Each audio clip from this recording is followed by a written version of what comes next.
In this video, we're going to examine real options. This is the final section of the capital investments and capital allocation learning module within corporate issuers. A really important topic. Not sure how it will be tested or whether it at all will be tested, of course, but you need to possess some basic knowledge of how these things work. So in real life investment projects, unlike the sort of capital investments we've analyzed so far, where you're given a definite or definitive stream of cash flows at time 0, time 1, time 2, time 3, right? In reality, these cash flows are not necessarily so predetermined upfront, because during the life of such an investment, we do have choices, or we have the room to make choices to pick alternative courses of action, which may actually change the PV, the present value of the investment. So a true capital project is actually a sequence of decisions. Some decisions, like to launch, are taken at time 0. Other decisions are taken throughout the life of the project, so they are in some way delayed in time.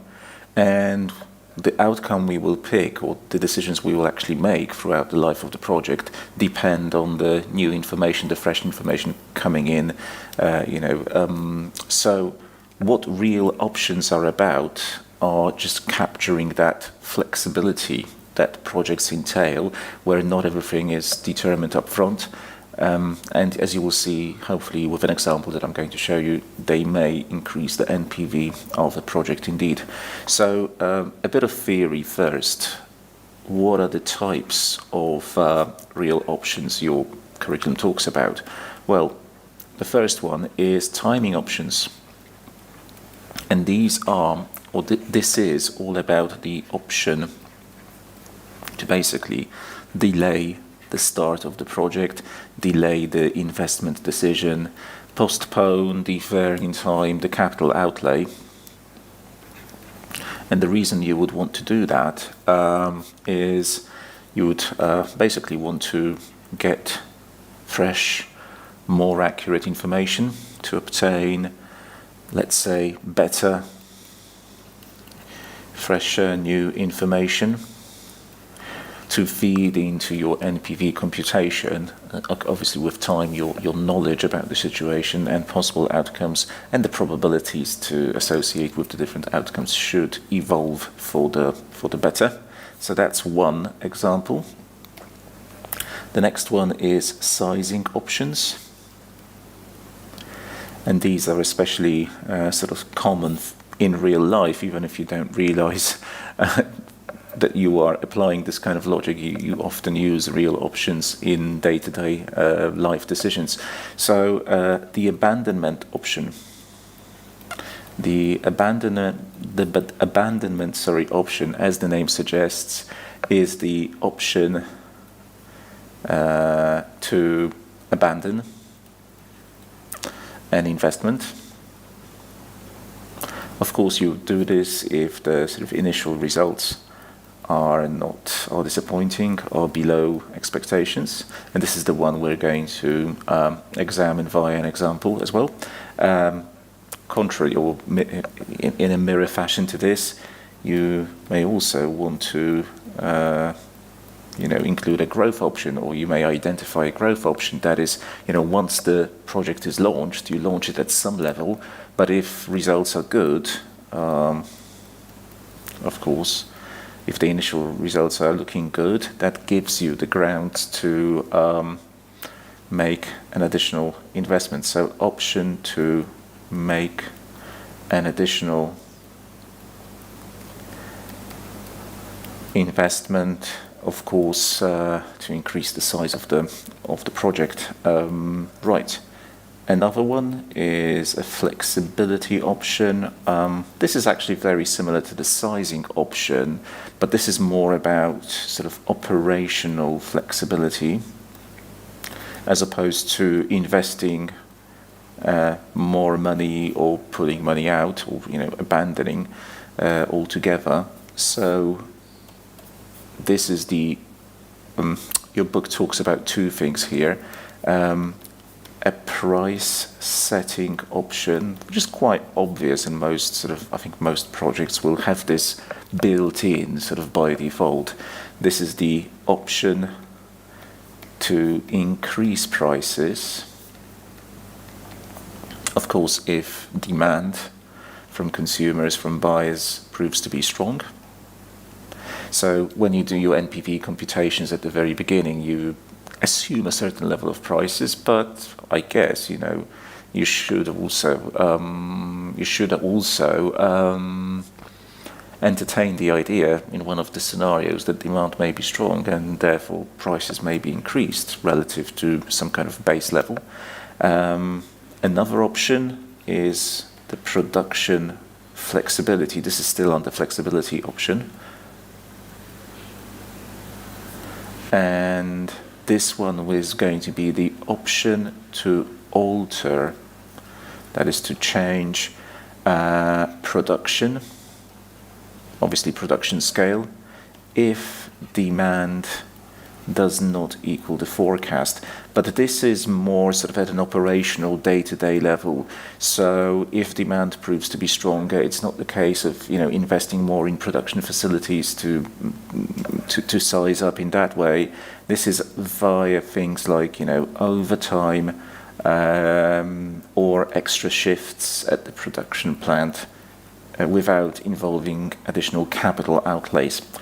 And the final one is a fundamental option. Fundamental option. And this is one typically associated with projects in certain industries. Typically, if the value of the investment depends heavily on some essential, fundamental, key external factor, on fundamental external factor. And I think the best example of this would be to imagine an oil rig that is an installation somewhere in the sea typically, or that's supposed to extract oil from the seabed, from under the seabed. And that is going to be, the viability of that investment is heavily dependent on the price of crude oil. So what typically happens in oil extraction is there is that option sort of built in to stop extracting, not to extract, if the oil price is too low to cover the cost of that extraction, and you indeed see extraction being stopped on oil rigs if the oil price temporarily is too low. Just maintenance work going on to keep the platform or the rig in good shape, in good condition, and be ready to resume drilling and extraction when the oil price picks up. Right, let's do a little numerical example now. This example, well, I typically try to follow what's in your books with the examples, but I really don't like the one in the book. I don't think it's a sort of an example of a truly good real option. And real options is something I studied quite a lot when I was at university, because I had a professor who was mad about them in corporate finance. I had a subject called decision making, and it had a lot of real options. So the real options I'm used to are a little bit different from the ones described in the example in the book. So I'm going to base this on my sort of example, but I can assure you that it's fine. First of all, the first part of the example is going to be without any real options, without a real option. So assume we, at time zero, we have a $200 million, euro, whatever outlay to launch some kind of research and development project, right? That project will take a total of 2 years. And after those 2 years are over, it may turn out to be successful, or all of that work may turn out to be a failure, right? And the probabilities associated with the two branches in what would here be, kind of decision tree are 60 and 40% respectively. If things are successful, we launch a product. which generates overall, 500 of positive value. This 500 is expressed sort of at time 2 money, so it will have to be discounted in a moment. Failure means absolutely nothing. We get nothing out of this. There's no even, scrap value, anything like that. Just to make things simple. So if you were to compute the net present value of this investment, you would have the initial cash outlay over here, 200, and just this positive cash inflow from time 2, I can easily ignore the 0, right? Doesn't make any, it doesn't make any change to the computation. So 500 over here, but of course discounted over time and weighed by its probability. So 60% probability that we'll get to that 500, and of course a 40% probability that we'll get to 0. Now, obviously, to perform the discounting, we need a discount rate. So let's assume R, the cost of capital here, is something as easy as 10%. So this 500 weighed by its probability would need to be discounted over time by dividing by 1.1 to the power of 2, because we're discounting over 2 periods. I've taken my calculator. I'm not going to show you this on the screen because it's an easy computation. So 500 times 0.6 divided by 1.1 to the power of 2 plus, well, actually minus 200. That gives a positive NPV of more or less 47.93. Right, that's without any sort of additional so-called real option. But now I'm going to include in the thinking, it's going to be the same project, but this time I'm going to assume that we can build in, or include into all of this an option to abandon the project after the first year if the initial results of the R&D, the research and development, are not good enough. So now option to abandon after 1 year. So 0, 1, 2. And I'm going to make this really simple, obviously much more simple than it probably would be in real life. I'm assuming that you can stage the investment. So whereas before I assumed we input the entire 200 over here, I now assume that you can put in 100 over here and spend an additional 100, but only if you want to go ahead with it. So after the project is launched at time 0, there's going to be a 60% probability that it will be successful, or the work performed in that first year is promising. There's going to be a 40%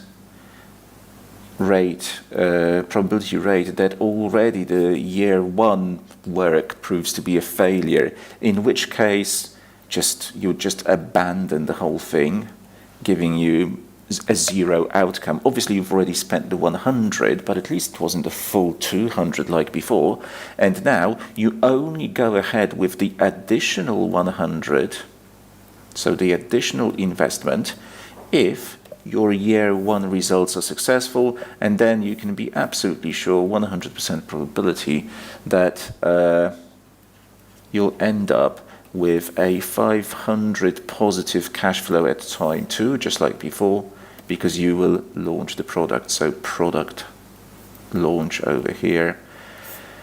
Good, right? So same cash flows in terms of the total spent, 200, but this time staged, and the additional 100 is only triggered if the initial results are promising. Let's see how this would change the thinking about our NPV computation. We spend 100 in whatever happens, but then there is a 60% probability that we shall spend an additional 100, although that 100 is at time 1. So from a PV perspective, present value perspective, we need to discount over 1 period with a rate of 10%. And there's also that 60%, because further on we've got, we're heading for success, 100% probability that we will get 500 positive outcome at the end although that is 2 periods away, so we discount this by 1.1 to the power of 2. As you can see, the weighing over here, the 500 and the discount factor are absolutely the same as what we applied over here. It's the staging of this 100 and making it contingent on the initial result that's different. So let me deal with this. I'm going to compute what's in the bracket.